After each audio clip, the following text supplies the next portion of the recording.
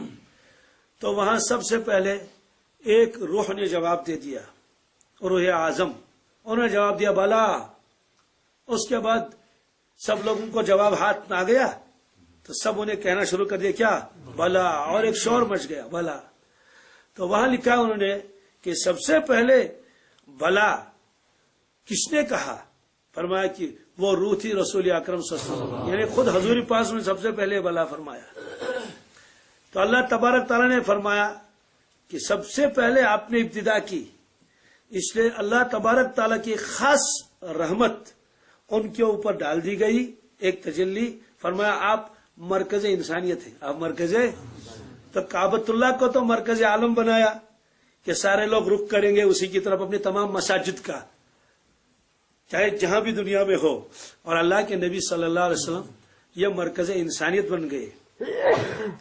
بہرحال اس سے پہلے بھی وہ آ چکا ہے کہ بعد میں اللہ تبارک تعالیٰ نے انبیاء علیہ الصلوۃ والسلام سے ایک الگ وعدہ لے لیا رسول اللہ صلی اللہ علیہ وسلم کے بارے میں۔ وَإِذْ أَخَذَ اللَّهُ مِنَ النَّبِيِّينَ مِيثَاقَهُمْ لَمَا آتَيْتُكُم مِّن كِتَابٍ وَحِكْمَةٍ ثُمَّ جَاءَكُمْ رَسُولٌ مُصَدِّقٌ لِّمَا مَعَكُمْ لَتُؤْمِنُنَّ بِهِ وَلَتَنصُرُنَّهُ قَالَ أَأَقْرَرْتُمْ وَأَخَذْتُمْ عَلَىٰ ذَلِكُمْ إِصْرِي قَالُوا أَقْرَرْنَا قَالَ فَاشْهَدُوا وَأَنَا مَعَكُم مِّنَ الشَّاهِدِينَ۔ اس سے پہلے وہ آیت آ چکی ہے، اس کی تفصیل وہاں گزر گئی۔ بہرحال یہاں یہ فرمایا کہ اگر آپ کو گھرانی ہوتی ہے، یہ لوگ انکار کرتے ہیں، ایمان نہیں لاتے ہیں، تو اگر آپ سے ہو سکے، آپ کے بس میں اگر ہے تو آپ ایک ٹنل بنا لیں، ایک سرنگ بنا لیں زمین میں، یا ایک سیڑھی آسمان کی طرف لگا لیں، پھر تشریف لے جائیں، اور جو یہ آپ سے معجزہ مانگتے ہیں اس معجزے کو آپ لے کر آئیں، اور یہ پھر ایمان قبول کر لیں گے۔ اس سے معلوم ہوا کہ معجزہ انبیاء علیہ الصلوۃ والسلام کے دست مبارک پر ظاہر تو ہوتا ہے، لیکن وہ ہوتا ہے مشیت خدا، وہ اللہ رب العزت کا فعل ہوتا ہے، انبیاء علیہ الصلوۃ والسلام کا فعل نہیں ہوتا، وہ اللہ رب العزت کا فعل ہوتا ہے۔ یہ جگہ جگہ قرآن پاک میں ہے، وَمَا رَمَيْتَ إِذْ رَمَيْتَ وَلَكِنَّ اللَّهَ رَمَى۔ آپ نے کئی مرتبہ مٹھی میں جو ہے مٹی اٹھا لی ہے اور یوں پھینکی۔ ایک مرتبہ تو جب آپ ہجرت کے لیے تشریف لے گئے، سارے کفار جو ہے وہ جمع تھے اور گھیرے میں تھے۔ عقل تو یہ کہتی ہے کہ چپکے سے آدمی نکلے تاکہ آہٹ بھی نہ ہو جائے، لیکن آپ نے سورہ یاسین شریف کی تلاوت کی اور ایک مٹھی اٹھا کے یوں پھینک دی۔ تو مٹی پھینکیں گے تو سویا ہوا آدمی تو جاگ جائے گا نا کم از کم، اور وہ زیادہ گہری نیند میں تو تھے نہیں، میں کھڑے کھڑے تھے، کھڑے کھڑے میں تو ویسے آدمی اونگتا ہے، تو ہلکی نیند ہوتی ہے، اگر کوئی چیز لگ جائے گا تو فوراً اٹھ جائیں گے۔ تو ہر ایک میں بعض لوگوں کو اونگ آئی تھی، بعض لوگ بیدار تھے، یوں پھینکی اس کو، تو سب ان کی آنکھ میں ایک ایک دانہ چلا گیا چھوٹا چھوٹا سا۔ اب وہ آنکھ ملنے لگے، جب آدمی آنکھ مل لیتا ہے تو آنکھ کھول کے نہیں رکھتا ہے۔ آپ اس موقع پر تشریف لے گئے اور وہ آنکھیں ملتے رہے یہاں تک کہ حضرت تشریف لے گئے، اور وہ دیر تک انتظار میں ہے کہ حضرت باہر تشریف لائیں گے تو ہم حملہ کریں گے۔ دوسرا موقع وہ ہے کہ بدر کے موقع پر جب دیکھا کہ کفار کی تعداد زیادہ ہے اور مسلمانوں کی تعداد کم ہے، آپ نے اس موقع پر ایک مٹھی وہاں سے ریت وغیرہ سنگریزے یہ تھے، یوں ریت کا ایک مٹھا اٹھا لیا اور پھر یوں پھینکا ان کی طرف، بہت دور سے پھینکا، فرمایا شاہت الوجوہ، تمہارے چہرے برباد ہو جائیں، یہ فرمایا۔ تو ہوا کیا، وہ جو یوں پھینکا، جنگ کے موقع پر ابھی جنگ شروع ہونے والی ہے، بالکل ہونے جا رہی ہے، تو ہر ایک کے دونوں آنکھوں میں ایک ایک دانہ اس میں سے گرد غبار کا لگ گیا۔ تو کافر یہ لوگ یوں یوں کرنے لگے، اب کس کو کیا معلوم ہے کس کس کی آنکھ میں یہ لگ گیا ہے، ہر شخص سوچتا تھا کہ شاید صرف میرے ہی آنکھ میں یہ آ گیا ہے، تو سب لوگ یوں یوں کرنے لگے۔ ظاہر سی بات ہے، جنگ میں کوئی آنکھیں بند کرے اور یوں یوں کر لے تو دشمن چھوڑے گا۔ اس موقع پر جو حملہ کیا صحابہ کرام نے بہت زور کا، تو ظاہر سی بات ہے وہ تو یوں ہی کرتے رہے اور صحابہ کرام پر حملہ کر دیا بدر میں۔ تو اس طرح سے جو یہ معجزہ ہوتا ہے، یہ فعل ہوتا ہے اللہ تبارک تعالیٰ کا، البتہ ظاہر ہوتا ہے انبیاء علیہ الصلوۃ والسلام کے دست مبارک. یہی حال ہے کرامت کا. کس کا؟ کرامتیں بہت ساری ظاہر ہو چکی ہیں اس امت میں، وہ بھی اللہ تعالیٰ کا فعل ہوتا ہے، لیکن ظاہر کسی کے ہاتھ پر ہوتا ہے. پھر اللہ تبارک تعالیٰ وہ ظاہر کیوں کرتے ہیں؟ نبی کی نبوت کو ثابت کرنے کے لیے، نبی کی نبوت کو، ولی کی ولایت کو ثابت کرنے کے لیے یہ ہوتا ہے. اب سوال یہ ہے کہ ایک تو یہ ہے کہ ادھر سے مطالبہ کیا جائے، یہ معجزہ دکھا دو. اللہ تعالیٰ فرماتے ہیں یہ کوئی مجبوری نہیں، صرف معجزات ہے، معجزہ تو ہم دکھائیں گے. اس لیے اللہ کے نبی سے ان کے بہت سارے معجزے انہوں نے دیکھے، اور بعض معجزے ان کے پورے بھی کیے گئے. کیسے؟ جیسے انہوں نے کہا خود کہ اگر چاند کے آپ 2 ٹکڑے کر لیں گے ہم مان لیں گے. تو ٹھیک ہے 2 ٹکڑے جو ہو گئے پھر مانا کیوں نہیں؟ معلوم یہ ہوا کہ ہر دھرم ہے بس کبھی یہ کرو کبھی وہ کرو کبھی یہ کر لو. جی اس میں بھی ہے. تو یہ چاند کے 2 ٹکڑے کرنے کا تذکرہ خود قرآن پاک میں ہے. انہوں نے کہا چاند کے 2 ٹکڑے ہو جائیں گے ہم ایمان قبول کر لیں گے. فرمایا اقتربت الساعۃ وانشق القمر، قیامت نزدیک آ گئی، چاند کے 2 ٹکڑے ہو گئے. اور وہ 2 ٹکڑے کا مطلب یہ نہیں کہ ذرا سا بیچ میں سے وہ شغاف سا ہوا ہو، نہیں، بلکہ ایک حصہ ایک طرف کو چلا گیا اور دوسرا حصہ دوسرے طرف کو چلا گیا. بیچ میں یہ تو اللہ تعالیٰ ہی جانتا ہے وہاں تو کتنے لاکھوں کلومیٹر اس کا فرق ہوا ہوگا. یہاں بھی ہے، ایک ادھر کو تھا ایک ادھر کو تھا. دیکھنے کے لیے گردن کو یوں کرنا پڑتا تھا، ایک ٹکڑا نظر آتا تھا، پھر گردن کو یوں کرتے تھے تو دوسرا ٹکڑا نظر آتا تھا. 2 ٹکڑے برابر ہو گئے تھے. اور یہ 5 منٹ کے لیے نہیں رہا. اس زمانے میں تو سیکنڈ اور منٹ کا تو وہ تھا نہیں، لیکن اتنا لکھا ہے عصر سے لے کر مغرب تک، کیا جتنا وقت رہتا ہے اتنے وقت تک وہ 2 ٹکڑے آپس میں دور دور رہے. اس کے بعد جب دیر ہو گئی اور وہ ٹکڑے ایسے ہی رہے تو اللہ کے نبی صلی اللہ علیہ وسلم سے فرمایا کہ کلمہ پڑھ لو، ایمان قبول کر لو. اشہد الگ الگ کہا اور جمع سبوں کو کہا اشہدو. تو انہوں نے کہا کہ ابھی آپ صبر کر لیں، ہم مشورہ کر لیتے ہیں، پھر اس کے بعد جواب دیں گے. ایک طرف کو گئے مشورہ کرنے کے لیے، حالانکہ مشورہ نہیں کرنا چاہیے تھا، فوراً ماننا چاہیے تھا. جب مشورہ کرنے کے لیے گئے اور آپس میں مشورہ کر لیا کہ ان صاحب کو ہم کیا جواب دیں گے، تو وہ جواب نقل کیا قرآن پاک نے. تو کہنے لگے کہ کیا جواب دے دیں گے؟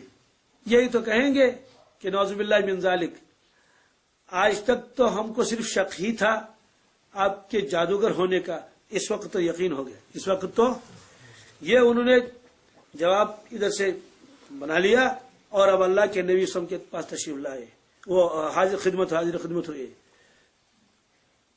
کہنے لگے کہ یہ تو جادو ہے. یہ قول نقل کیا اللہ تبارک تعالیٰ. اقتربت الساعۃ وانشق القمر وإن يروا آیۃ یورثوا ویقولوا سحر مستمر. تو جب وہ لائت لال کرنے لگے اللہ تعالیٰ نے فرمایا میں نے ان کے دلوں پر مہر لگا دی. ختم اللہ علی قلوبہم وعلی سمعہم وعلی ابصارہم غشاوہ. مر جا اور جس کو مرنا ہوا مت مانو. اس لیے معجزات بہت سارے دکھائے بھی گئے، لیکن وہ بات پر معجزہ کا طلب کرتے تھے، وہ ہو یہ ہو یہ ہو. اللہ تعالیٰ نے فرمایا ایسا تو ہم نہیں کریں گے. ورنہ اور انبیاء علیہ الصلوۃ والسلام کے معجزات بھی جو قوم نے مانگا وہ دے دیا گیا ان کو.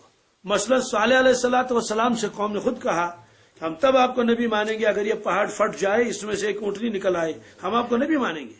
آپ نے دعا فرما دی، بالکل وہ پہاڑ پھٹ گیا، اس میں سے ایک اونٹنی نکلی. تو معجزات تو بہت سارے انہوں نے دیکھ بھی لیے. اللہ تعالیٰ فرماتے ہیں کہ ہر معجزہ ہم پورا کریں ایسا نہیں.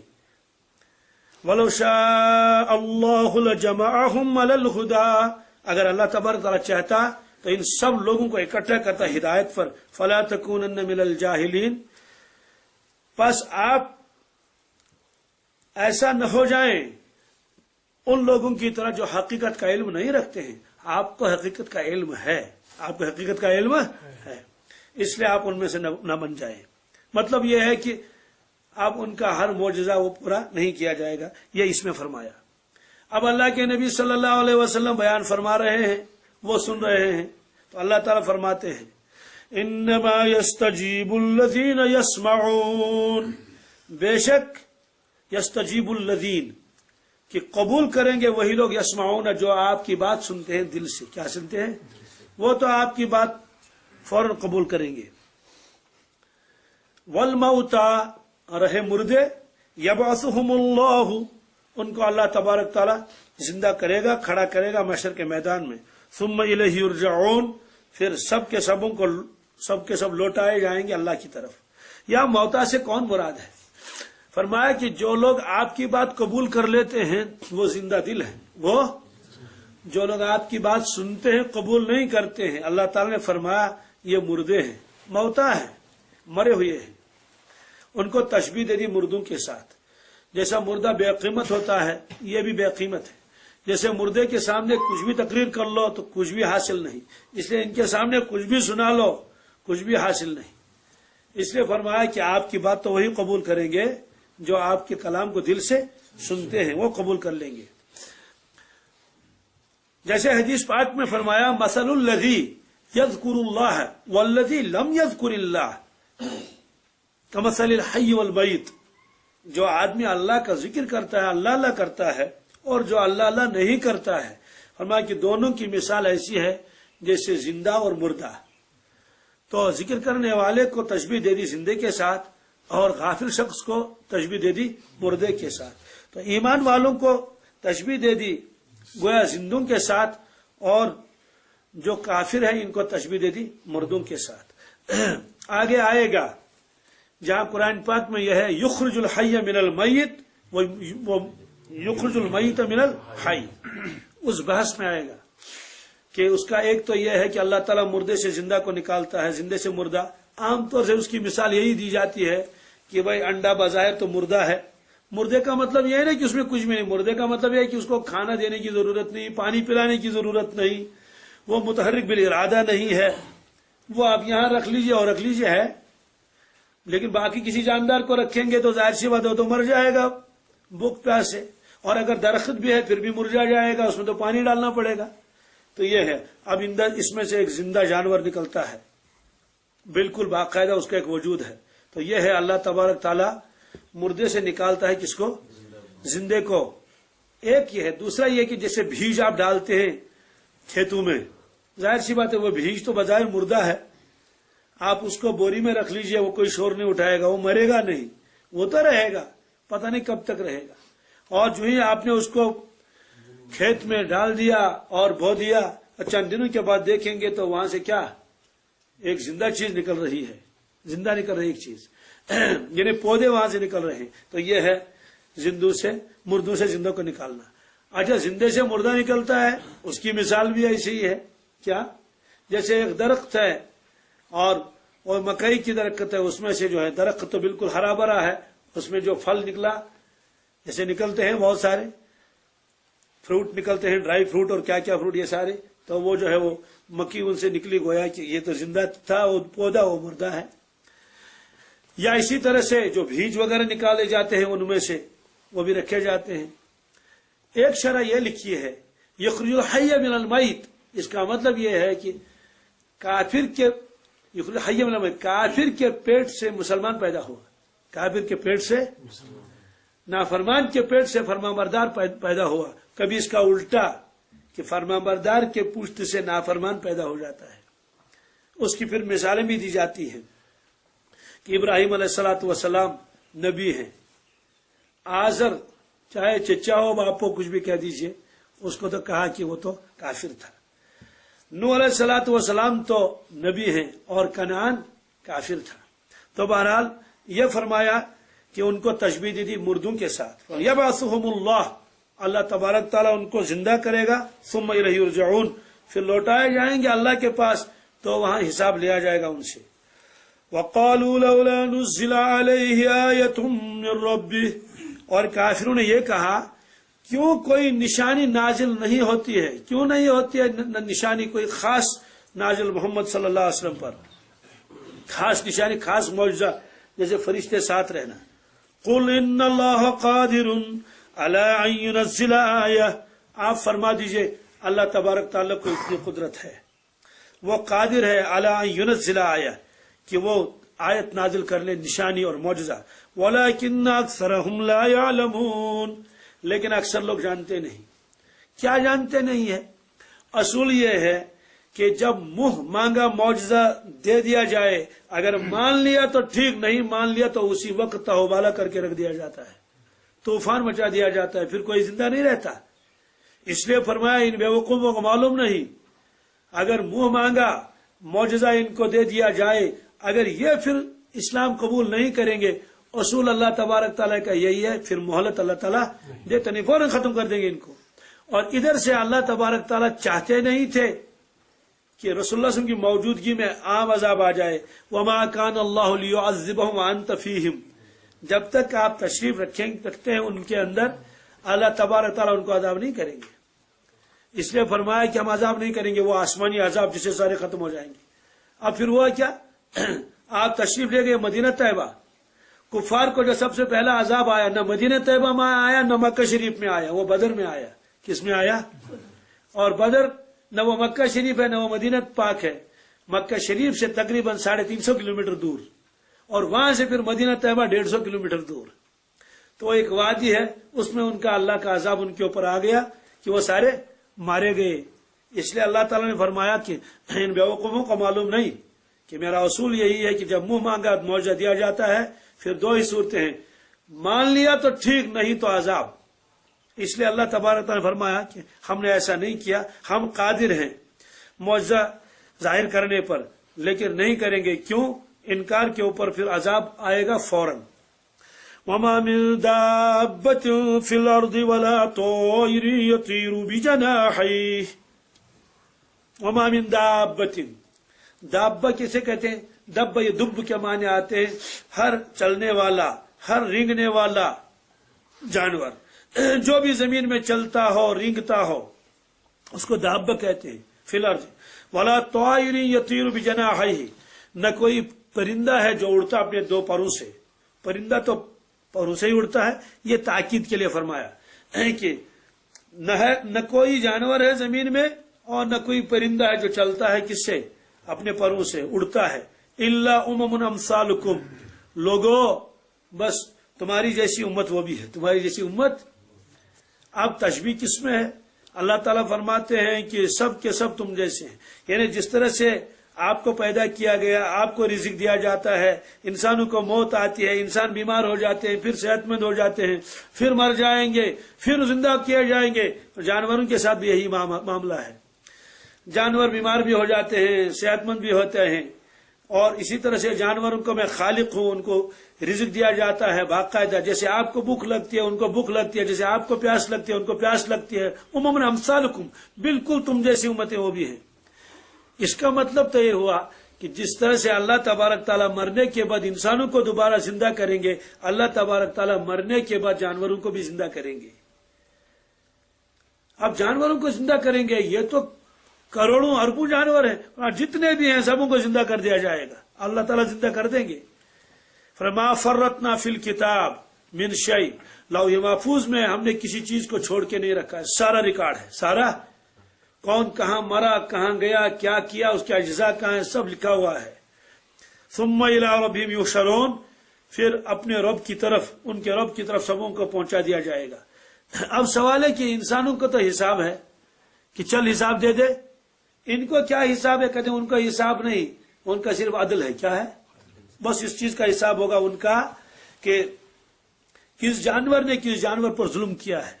اور حدیث پاک میں اللہ کے نبی صلی اللہ علیہ وسلم نے فرمایا کہ اللہ تعالیٰ کا بدل اس حد تک پہنچے گا کہ وہ سینگ والے جانور سے بے سینگ والے جانور کا بدلہ لے گا. پھر فرمائے گا سب خاک ہو جاؤ، کونی ترابا یا کونو ترابا، یہ فرمائیں گے کونی ترابا، خاک ہو جاؤ سب، لیکن پہلے ان سے بدلہ لیا جائے گا. یہ دکھانے کے لیے دیکھو میں کتنا عادل ہوں، میں کتنا عادل ہوں. ورنہ ظاہر سی بات ہے، وہ دنیا میں تو جو کچھ ہو چکا تھا، وہ بکری بھی مر گئی، وہ والی بھی مر گئی، سینگ والی بھی اور بے سینگ والی بھی، سب کو جمع کرے گا. دیکھو میں عادل ہوں، یہ آج فیصلے کا دن ہے، اس نے تم پر ظلم کیا تھا، بدلہ لے لو، چکا دو معاملہ. اب جب وہ مٹی ہو جائیں گے اس موقع پر کافر کہے گا وَيَقُولُ الْكَافِرُ يَا لَيْتَنِي كُنْتُ تُرَابًا، وہ کہے گا کاش میں بھی مٹی ہو جاتا. مٹی ہونے کا مطلب یہ ہے کہ جس طرح سے یہ مٹی ہو گئے اور معاملہ ختم، اس طرح سے اگر اللہ تعالیٰ مجھ کو بھی مٹی بنا دیتا تو میں ختم ہو جاتا. ایک مطلب تو اس کا یہ ہے. دوسرا مطلب اس کا یہ ہے کہ کاش میں انسان نہ ہوتا، کاش میں انسان بلکہ جانوروں میں ایک جانور ہوتا، کتا، بلی، بکری، جو بھی ہوتا. اگر میں نے دنیا میں ظلم بھی کیا، کسی کے ہو کیا ہوتا تو بر آج اس ظلم کا ہلکا سا بدلہ مجھ سے لیا جاتا، اس کے بعد معاملہ ختم. یہ دوزخ مجھ کو دیکھنی نہ پڑتی، دوزخ میں جلنا نہ ہوتا. تو وہ یہ اس وقت تمنا کر لے گا. یہ فرمایا. گویا کیا اللہ تبارک تعالیٰ فرماتے ہیں کفار بھاگ نہیں سکتے، ہمارے قابو میں ہیں. والذین کذبوا بآیاتنا، جو لوگ تکذیب کرتے ہیں ہماری آیتوں کا، صم، وہ بہرے ہیں، بکم، وہ گونگے ہیں، فی الظلمات، اندھیروں میں ہیں. بہرے کیسے ہیں؟ حق بات سنیں گے نہیں، حق بات کا اثر ان پر نہیں ہوگا. گونگے کیسے ہیں؟ حق بات کبھی زبان سے نہیں نکالیں گے. فی الظلمات، بے شمار ظلمتوں میں ہیں. کفر کی ظلمت، ہر درمی کی ظلمت، گناہوں کی ظلمت.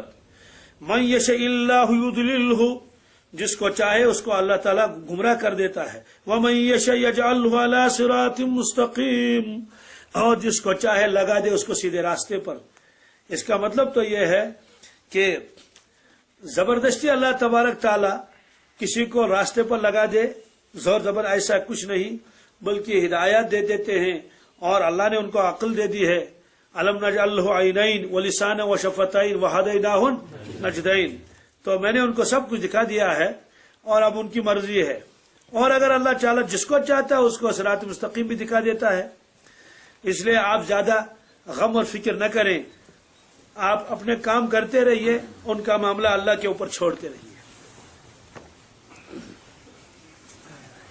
اللہم صلی علی سیدنا محمد وعلی آل سیدنا محمد واصحاب سیدنا محمد وبارک وسلم علیہ. اللہم احسن عاقبتنا فی الامور کلہا واجرنا من خزی الدنیا وعذاب الآخرہ.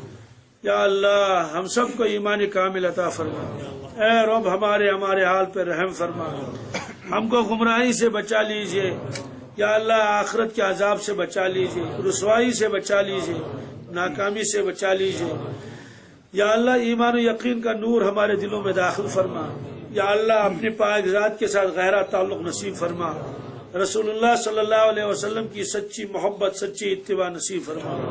یا اللہ ہم سب کی پریشانی کو دور فرما دیجیے. نظر آدم سے ہماری حفاظت فرما. اے رب مخلوق کے شر سے ہم کو بچا لیجیے، جادوگروں کے شر سے بچا لیجیے. اے اللہ مصیبتوں اور آفتوں سے ہماری حفاظت فرما. اے اللہ حفاظت فرمانے والے آپ ہی ہیں. یا اللہ غموں سے ہم کو نجات نصیب فرما. یا اللہ ہمارے بیماروں کو شفا دے، صحت دے، تندرستی دے. ہمارے تمام ساتھیوں کی تمام ضروریات کو پورا فرما، ان کے مشکلات کو آسان کر دے. اے اللہ ہمارے غموں کو خوشیوں میں تبدیل فرما. اے اللہ ہماری تکالیف کو راحت میں تبدیل فرما، ہمارے فکروں کو خوشیوں میں تبدیل فرما، ہمارے ارواح کی مغفرت فرما، ہمارے ٹوٹے پھوٹے سجدوں کو قبول فرما، ذکر و اذکار کو قبول فرما. اے اللہ اپنا پاک نام بار بار لینے کی لذت و حلاوت نصیب فرما. ایمان کی حقیقی چاشنی عطا فرما. ہم میں جو مقروض ہیں اپنے غیب کے خزانوں سے ان کی امداد فرما کر ان کے قرضوں کو اتار دے. حرمین شریفین کی حفاظت فرما. یا اللہ وہاں کی مقبول اور مبرور حاضری نصیب فرما. یا اللہ اے پروردگار بہت سے لوگوں نے دعا کے لیے کہا ہے. یا اللہ آپ جانتے ہیں کس کو کیا پریشانی ہے، کیا دشواری ہے، کیا ضرورتیں ہیں. یا اللہ سب کی ضرورتوں کو پورا فرما، سب کے حاجات کو پورا کر دے. ہماری دعاؤں کو اپنے فضل و کرم سے اور رسول اللہ صلی اللہ علیہ وسلم کے طفیل میں قبول فرما. وصلی اللہ علیہ سیدنا محمد وعلی آلہ وصحبہ اجمعین برحمتک یا